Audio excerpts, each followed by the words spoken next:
বেবির জন্য একটা স্পেশাল ফ্রুট, যেটা কিন্তু 8 মাসের উপরে বাচ্চাদেরকে দেওয়া যায়। আমার ডক্টর রেকমেন্ড করেছিলেন, সেই জন্য আমি আমার বেবিকে এটা খাওয়াচ্ছি, যেটা কিনা বাচ্চাদের ব্রেন ডেভেলপমেন্টে খুবই উপকারী। তো তোমরা কিন্তু এটা অবশ্যই বাচ্চাদেরকে দিতে পারো, সেটা হচ্ছে কলা অর্থাৎ ব্যানানা। নিয়েছি অর্ধেকটা কলা এবং দেবো অল্প অল্প করে।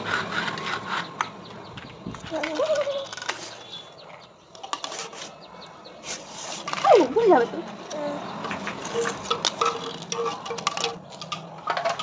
তো এভাবে বাবুকে খেলাতে খেলাতে খাওয়াতে কিন্তু খুবই ভালো লাগে এবং আমার কোনো কষ্টই হয় না। ও কিন্তু ইজিলি খাবারটা খেয়ে নেয় এবং কলা খেতে খুবই ভালোবাসে। না না না না, শোনা শোনা শোনা।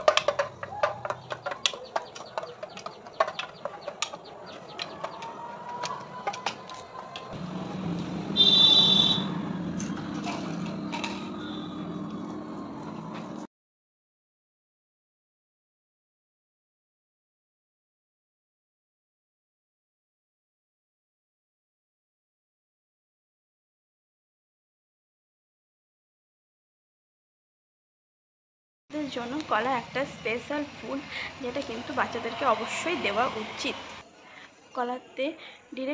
কলা থেকে প্রচুর পরিমাণে এনার্জি পাওয়া যায়। তো কলার যে মূল 5টি গুণাগুণ আমরা বলবো, সেটা হচ্ছে কলাতে প্রচুর পরিমাণে ভিটামিন এ থাকে, ভিটামিন সি থাকে, পটাশিয়াম, ম্যাগনেশিয়াম, বিভিন্ন প্রকার খনিজ পাওয়া যায় কলার মধ্যে থেকে। তো সেই কারণে কলা কিন্তু আমাদের ব্রেনের বিকাশে, অর্থাৎ বাচ্চাদের বিশেষ করে ব্রেনের বিকাশে খুবই সহায়ক একটি উপাদান। এছাড়া কলা হজম শক্তি উন্নত করে।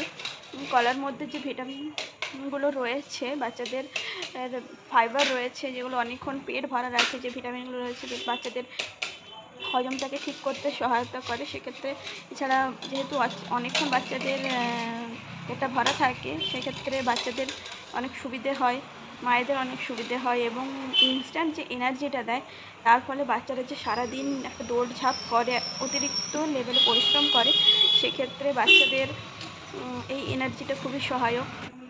এছাড়া কলার মধ্যে রয়েছে প্রচুর পরিমাণে আয়রন, যা শরীরে রক্তাল্পতা দূর করে বা রক্তশূন্যতাটাকে অনেকটা কমিয়ে দেয়, অর্থাৎ অ্যানিমিয়া হতে দেয় না। এই জন্য বাচ্চাদেরকে রোজ একটা করে কলা খাওয়ানো আবশ্যক। এছাড়া চোখ, হাড়ের শক্তি, এগুলোকে অনেকটাই ইনক্রিজ করে। তো এই জন্য বাচ্চাদেরকে কলা খাওয়ান।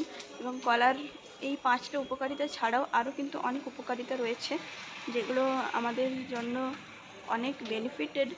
তো সেই জন্য বাচ্চাদেরকে কলা খান, নিজেরাও কলা খাওয়ান, নিজেরা কলা খান, সুস্থ থাকুন। আমার চ্যানেলটাকে সাবস্ক্রাইব করুন, আমার পেজটাকে ফলো করুন। Thank you.